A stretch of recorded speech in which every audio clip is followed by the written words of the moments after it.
Assalamualaikum warahmatullahi wabarakatuh. Saya Yusuf Rudiandika dari PGMI 6C. Kali ini akan meresum materi bimbingan konseling, yang mana pada malam hari ini saya akan meresum 4 materi. Yang pertama ini ada materi bimbingan mengatasi gangguan emosional. Yang kedua mengatasi kurangnya motivasi belajar, dan yang ketiga bimbingan konseling terhadap siswa lambat belajar, dan yang terakhir adalah program bimbingan yang konseling. Jadi materi yang pertama yaitu adalah gangguan emosional, yaitu bimbingan mengatasi gangguan emosional siswa. Gangguan emosional sendiri itu artinya adalah kondisi di mana siswa mengalami kesulitan dalam mengelola emosi secara wajar, sehingga mengaruhi perilaku, hubungan sosial, dan prestasi belajar di sekolah. Ketika siswa mengalami gangguan emosi nanti itu dampaknya adalah prestasi belajarnya menurun, dan perilakunya juga agak kurang baik gitu. Itu disebabkan oleh gangguan emosi. Memahami peserta didik yang mengalami gangguan emosi itu adalah fondasi utama bagi seorang pendidik, yang mana bimbingan konseling ini sangat efektif jika diterapkan di lingkungan sekolah.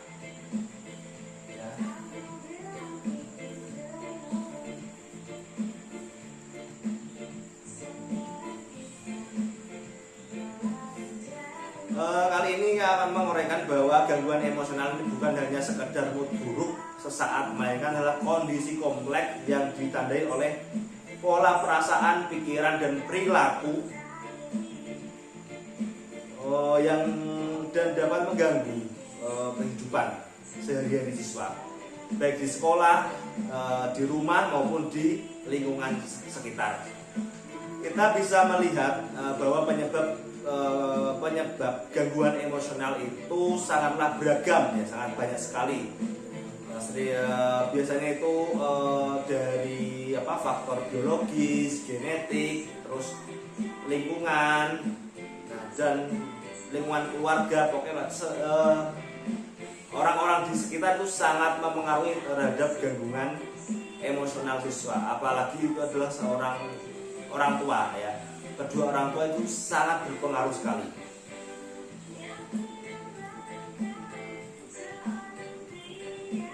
Atau bisa itu dialami karena trauma, misalnya orang tua sering bertengkar, sering melakukan kekerasan terhadap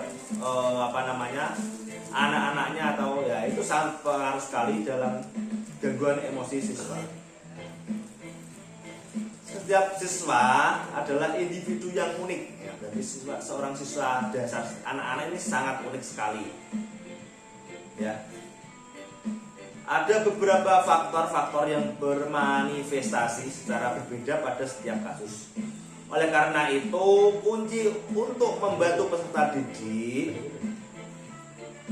ini terletak pada pemahaman yang komprehensif dan empatik. Ini menuntut para pendidik dan konselor untuk tidak hanya mengenali gejala di permukaan, namun para pendidik juga harus mengenali atau menggali permasalahan-permasalahan yang ada pada peserta didik. Tetapi juga harus berusaha melakukan kolaborasi antara peserta didik dan atau utamanya adalah kedua orang tua. Bagaimana nanti baiknya agar peserta didik ini bisa berubah menjadi yang awalnya mempunyai gangguan emosional bisa berubah menjadi yang lebih baik. Selain itu, para pendidik atau orang tua ini tidak boleh menghakimi anak tersebut. Maksudnya menghakimi apa? Sering dibilang nakal lah, sering dibilang aneh-aneh lah, tidak pintar atau goblok lah, itu jangan sampai karena itu termasuk salah satu faktor yang menyebabkan peserta didik ini mengalami gangguan emosional. Kesadaran dan keterbatasan individu dan kesiapan untuk merujuk pada profesionalisme yang lebih spesialis juga menjadi bagian penting dari proses pemahaman ini. Pada akhirnya, memahami peserta didik dengan gangguan emosional berarti melihat mereka bukan sebagai masalah, melainkan melihat mereka sebagai individu yang sedang berjuang untuk membutuhkan dukungan dengan pemahaman yang mendalam. Kita dapat merancang intervensi yang tepat sasaran, membantu mereka mengembangkan keterampilan serta menciptakan lingkungan sekolah yang lebih suportif dan inklusif bagi kesejahteraan peserta didik. Itu yang pertama. Yang kedua, mengatasi kurangnya motivasi belajar. Motivasi belajar ini adalah usaha atau daya energi yang ada pada diri individu atau diri siswa sehingga dapat memupuk niat dan semangat untuk melakukan kegiatan belajar secara meningkatkan belajar dan diharapkan bisa mencapai tujuan yang diinginkan peserta. Banyak peserta didik yang mengobrol dan bercanda dengan temannya dan masih jarang siswa yang bertanya pada saat pembelajaran berlangsung ketika guru meminta siswa untuk mengerjakan soal yang diberikan. Ya berarti ya ini sering terjadi ya, itu siswa geger sendiri atau bermain dengan temannya. Nah, ini pasti terjadi dalam dunia pendidikan, apalagi ini anak-anak. Ini bagaimana nanti seorang pendidik mengatasi hal-hal seperti itu. Sebelum mengatasi permasalahan seperti itu, alangkah baiknya kita itu mengevaluasi diri sendiri. Nah, seorang guru harus juga punya evaluasi. Bagaimana siswa kok ketika diajar kok geger sendiri, tidur. Nah, itu kan pasti ada hal-hal tertentu yang membuat seperti itu. Nah, maka kita sebagai peserta didik, pendidik harus peka. Nah, peka terhadap para peserta didik. Ada beberapa faktor yang mempengaruhi motivasi siswa. Nah, di sini ada 3 yang kami terangkan. Yang pertama adalah kurangnya perhatian guru. Nah, sebagai seorang guru atau pendidik dia harus memberi perhatian yang lebih kepada siswa yang seperti dia sering tidur, sering geger atau dan lain sebagainya. Yang kedua itu adalah seorang guru harus memilih metode atau model pembelajaran yang tepat. Nah, karena dengan metode atau model pembelajaran yang tepat, maka nanti siswa akan lebih tertarik dalam belajar. Yang utama itu ketika dalam belajar mengajar kita harus terapkan bahagia atau senang. Murid harus senang dengan metode pembelajaran kita, karena ketika murid nanti senang, maka nanti belajarnya juga akan berjalan dengan lancar. Yang asalnya tidur, yang geger nanti akan lebih memperhatikan mata pelajaran yang diberikan. Nah, itu. Jadi seorang pendidik itu harus meningkatkan, berusaha ya. Jika ada peserta didik yang kurang, maka kita harus peka dan harus lebih memberi perhatian. Terus yang ketiga, faktor yang ketiga itu adalah peserta didik tidak punya impian atau cita-cita. Nah, ini tugas peserta didik harus menanamkan supaya siswa itu mempunyai impian dan cita-cita sejak dini. Karena apa? Dengan punya cita-cita nanti akan lebih meningkatkan rasa keingintahuan kita terhadap hal-hal baru. Nah, misalnya lebih semangat belajar dan lain sebagainya.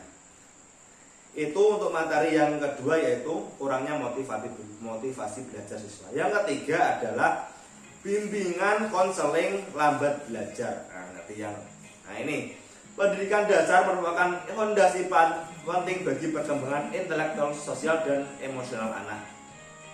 Setiap peserta didik memiliki kemampuan dan karakteristik yang berbeda-beda. Nah, ya ini harus perlu diketahui oleh para pendidik bahwa murid itu berbeda-beda. Nah, ada yang pintar, ada yang biasa saja, dan ada yang kurang pintar. Nah, jadi penanganannya ketiga tadi itu harus berbeda, tidak bisa disamakan. Nah, yang pintar mungkin dengan kita terangkan sudah paham, nah, tapi yang tidak pintar, nah, apakah paham atau tidak? Nah, kemungkinan besar adalah tidak paham. Maka kita sebagai seorang guru harus memperhatikan lebih kepada siswa-siswa yang agak kurang pintar atau memiliki keterlambatan belajar. Ya. Siswa lambat belajar ini merupakan adalah mereka yang membutuhkan waktu lebih untuk memahami materi pelajaran dan seringkali mengalami kesulitan dan mencapai kompetensi yang diharapkan sesuai dengan standar pendidikan. Nah, jelas ya, untuk lambat belajar ini siswa itu pahamnya agak lambat. Nah, jadi ini memerlukan perhatian yang lebih. Nah, untuk penyebab keterlambatan ini ada beberapa faktor. Yang pertama adalah faktor internal dan yang kedua adalah faktor eksternal. Faktor internal ini adalah biasanya itu yang dimiliki, yang berada pada diri siswa, misalnya seperti kurangnya motivasi, minat belajar, terus ada keterlambatan, terus ada kekurangan lah, pokoknya dalam diri siswa itu ada kekurangan. Ini intinya adalah yang terdapat pada diri siswa. Nah, yang kedua adalah faktor eksternal. Faktor eksternal ini bisa dari lingkungan sekitar, dari keluarga, dari pendidikan, terus dari teman-temannya, pokoknya dari pergaulannya itu.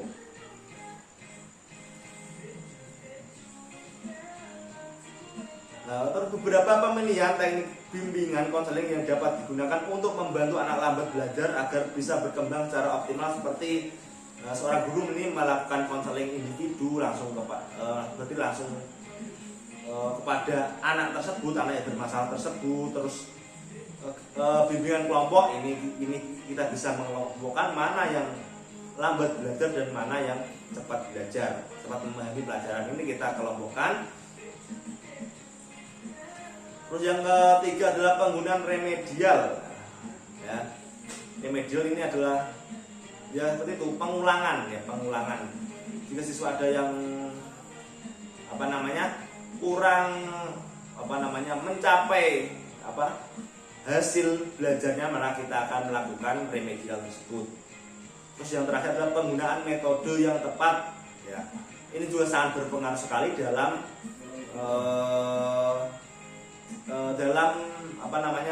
meningkatkan motivasi siswa dalam belajar. Nah, kalau ada metode yang tepat, maka nanti biasanya siswa itu akan memahami pelajaran itu lebih tepat. Pokoknya kita menyesuaikan dengan para peserta didik kita nanti. Nah, itu untuk yang materi yang ketiga. Untuk materi yang keempat ini adalah program-program bimbingan konseling. Nah, di sini ada beberapa program. Ya, dalam menerapkan program pendidikan ini ada beberapa hal. Yang pertama itu ada analisis. Analisis ini kita mencari tahu kenapa kok bisa seperti itu. Ini kita cari tahu asal muasal bisa menjadi seperti itu, kita harus cari tahu. Yang kedua ini perencanaan. Nah, perencanaan, setelah kita melakukan analisis, kita merencanakan bagaimana program-program nanti akan berjalan. Nah, seperti itu. Yang kedua ini pelaksanaan. Setelah ada analisis, terus ada perencanaan, maka kita harus melakukan yang kita lanjut ke program berikutnya, yaitu adalah pelaksanaan. Nah, ini pelaksanaan juga sangat penting. Nah, kalau hanya kita rencanakan saja tidak ada pelaksanaan, maka ya sama saja bohong ya. Jadi yang terpenting adalah pelaksanaan ini. Perencanaan juga penting, lain-lain juga penting, tapi pelaksanaan itu lebih penting. Terus yang selanjutnya adalah evaluasi. Nah, evaluasi ini hanya harus kita lakukan ketika sudah pelaksanaan. Nah, gunanya apa? Kita bisa mengetahui apa sih kekurangan program tersebut, apakah program ini sudah berjalan dengan sesuai atau tidak. Nah, nanti kalau memang sudah sesuai dan baik, harus kita tinggalkan lagi. Kalau kurang baik ya kita perbaiki lagi. Itu adalah fungsi dari evaluasi. Yang terakhir ini adalah pelaporan hasil. Nah, pelaporan hasil ya. Bagaimana program selama 1 tahun mungkin ini hasilnya seperti apakah memang benar-benar baik atau memang ada yang kurang. Nah, ini juga harus kita laporkan kepada utamanya teman-teman guru ketika pas rapat atau kita membahas. Kita harus laporkan apa adanya ya. Jangan dibaik-baikan jenopok. Nah, harus apa adanya supaya apa nanti ke depannya bisa lebih baik. Terima kasih dari saya. Itu resume materi bimbingan konseling. Saya Yusuf Rudiandika pamit undur diri. Wassalamualaikum warahmatullahi wabarakatuh.